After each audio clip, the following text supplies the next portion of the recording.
Hello, English learners, and welcome to another English lesson. In this lesson, we will talk about the silent T. When does a silent T occur in English? Or are there ways that we can predict a silent T?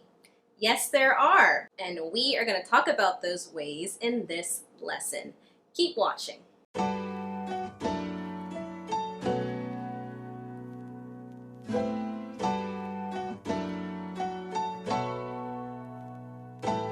So we already went over the glottal T. We've gone over the flat T. We know what a true T is, but when do we have a silent T in English?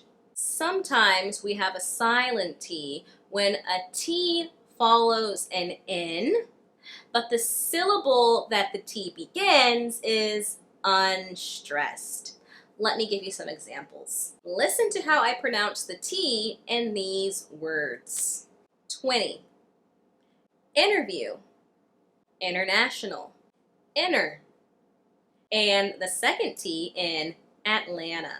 I actually didn't pronounce the T at all. But remember, this usually only happens when the syllable that begins the T is unstressed. For instance, in words like intelligent or interrogate, we have that true T sound after the N because the T begins a stressed syllable. So unlike the glottal T or the flat T, which is a pretty standard way of pronouncing the T in American English, this silent T after N is not as widespread. You'll hear it, of course, but not always. For instance, some Americans might drop the T in some words, but not others. I usually drop the T in 20, but I tend to say it in enter. It just depends. But just know the silent T after N is very common in American English. So you want to listen for it and recognize it when Americans do this. And if you were to pronounce the true T after the N in these cases, it is not incorrect. But just know that sometimes Americans will drop this T. So the silent T after N is an example of the T being optional. But in these next few examples, the T should absolutely not be pronounced. If you see a word that ends in stle, it would be right to assume that the T is silent. Let me give you some examples. Whistle, wrestle, apostle, castle, thistle, hustle.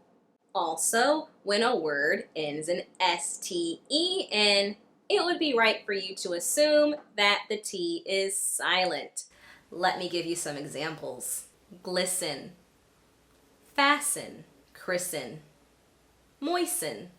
And it is not very common for a word to end in ften, but there are two words that I'd like to point out that have the silent T. And these words are often and soften.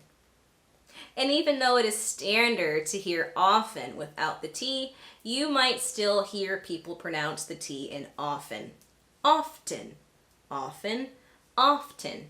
And that is okay. But just know that many people pronounce it with a silent T. And then there are some common words that have a silent T, but they don't really follow any pattern in English. Some of these words are French loan words, and in American English, we sometimes like to keep that French pronunciation. So in words like ballet, rapport, gourmet, chalet, and cabaret, the T is silent. But this does not always occur with French loan words, so it's best to just remember these as exceptions. Other common words in the English language with a silent T: mortgage, Christmas, chestnuts.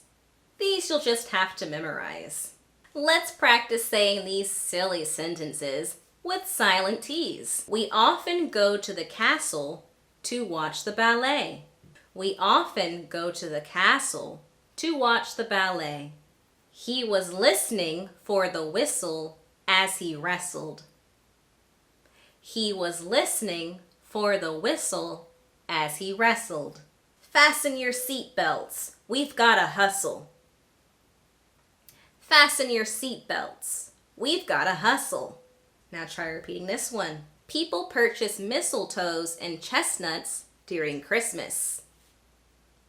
People purchase mistletoes and chestnuts during Christmas. So this was a very short lesson. I hope it was useful. Hope you learned a little bit about the silent T and when it might occur.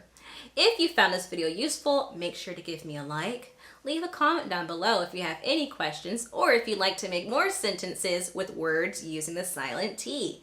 And until next time, English learners.